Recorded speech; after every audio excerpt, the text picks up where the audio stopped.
माँ मैंने श्रवण करेंगे आम देहरे जो षड़चक्र अच्छी मूलाधार स्वाधिष्ठान मणिपुर अनाहत विशुद्ध एवं आज्ञा चक्र ये षड़चक्र 6 जन देवता विराजमान करती। मूलाधार चक्र आम जहाँ को गृह चक्र बोले कहूँ से विनायक वास करती। स्वाधिष्ठान चक्र आम जहाँ को लिंग चक्र बोली कहूँ से स्वयं कामदेव तांकर पत्नी रतिवास करती। मणिपुर चक्र जहाँ को नाभि चक्र बोली कहूँ से स्वयं ब्रह्मा तांकर पत्नी सावित्री वास करती। हृदय चक्र लक्ष्मी नारायण वास करती। कंठ चक्र शिव पार्वती वास करती। शेष रहा ललाट बा आज्ञा चक्र अनादि अनंत वास करती। पिलाटी जिते मातृगर्भ में था बारंबार षड़चक्र देवता मान को दर्शन करे। शास्त्रकार कहते प्रत्येक माँ मानकर 3टी गर्भ जंत्रणा होता है, 4टी नुह।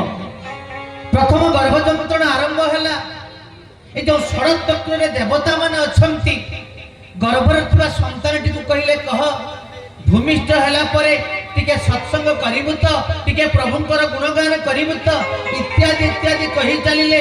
पिलाटी केवल श्रवण करिला। प्रथम गर्भ जंत्रणा बंद हैला। द्वितीय गर्भ जंत्रणा आरंभ हैला। पिलाटी खाली जुड़ हस्ते कहला हे प्रभु मते मुक्ति दे मुगले तोहरी भजन कीर्तन करिबि।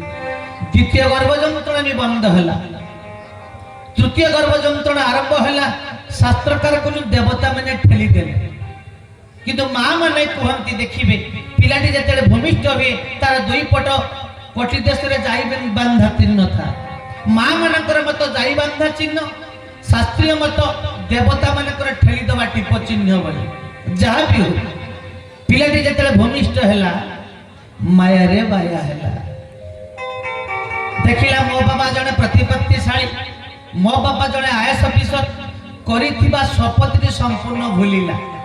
आपण मानक आउ टिके सरल करि दउची देखिबे जेतले आपनकर अंचल रे कौनसी कई मृत्यु मुखरे पड़ती आत्म स्वजन जेतले गंगा कुलिया माने राम नाम सत्य हरि नाम सत्य कई सबटा मशाणी को नहीं थामती जे अग्निकर्ता अग्निदेव सी भी जाई था।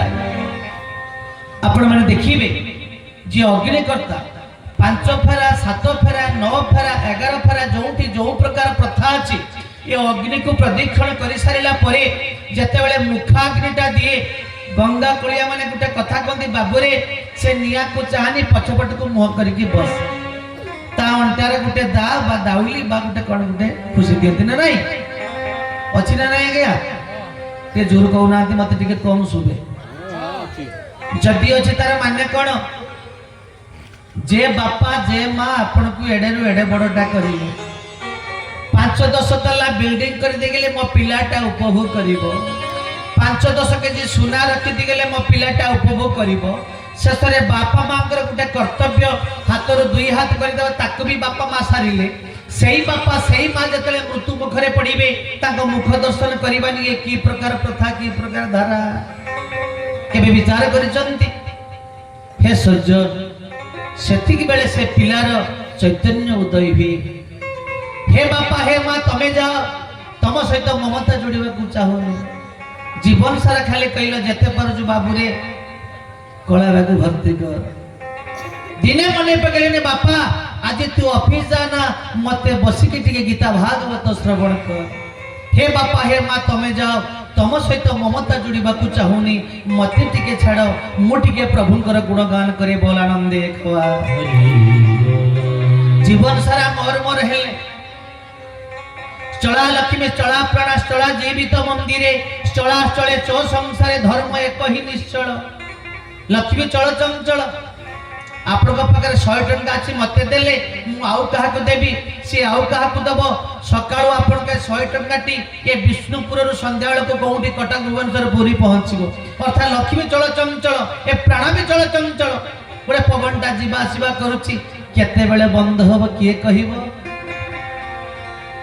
चला चले चौ संसारे ये जीव रूपक मंदिर जो पवनटा चली कौ मुहूर्त किए बंद हम कह तेणु चला चले चौ संसारे धर्म एक ही निश्चल ये जो 84 लक्ष जदि भ्रमण करी मनुष्य जन्मटा पाइचे आउ थरे मिले नहीं किए कहबो 30 लक्ष केवल पशु जुनी रे जन्म हेले 20 लक्ष गछ जुनी रे जन्म हेले 11 लक्ष कीट पतंग जुनी रे जन्म हेले 10 लक्ष माछ जुनी रे जन्म हेले 9 लक्ष पशु जुनी रे जन्म हेले इहेला बसी 4 लक्ष मनुष्य जुनी रे भ्रमण करिबा कहबार कथा सज्जन जदि जीवन थे सत्संग मिली कारण सत्संग गोटे भगत मेला को हुड़िले बुड़ई भेड़ा तेणु जीवन जदि सत्संग मिली आपात 3 घंटा बसवा प्रभु कतार टे खुलमखुला करताड़ी दबा माँ मान पड़े टे हुड़हुड़ी देवे कारण शीत राति सब हाथटा को भितर पुरले हेनी प्रभु कथार टे जय जयकार करें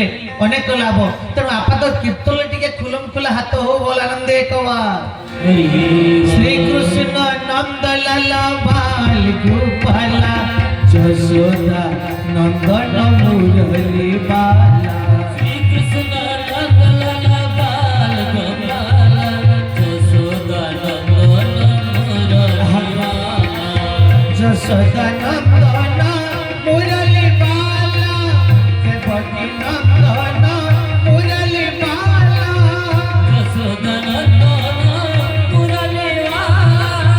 देवकी नंदन मुरली बाला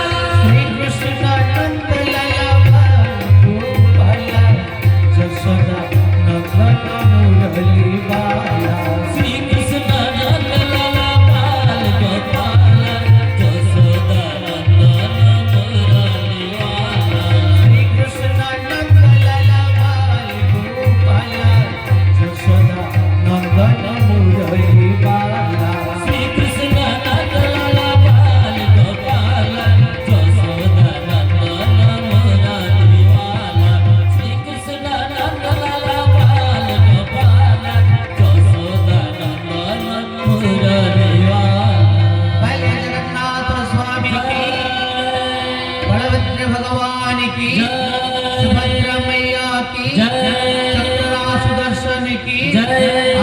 सत्संग की ब्राह्मण समाज की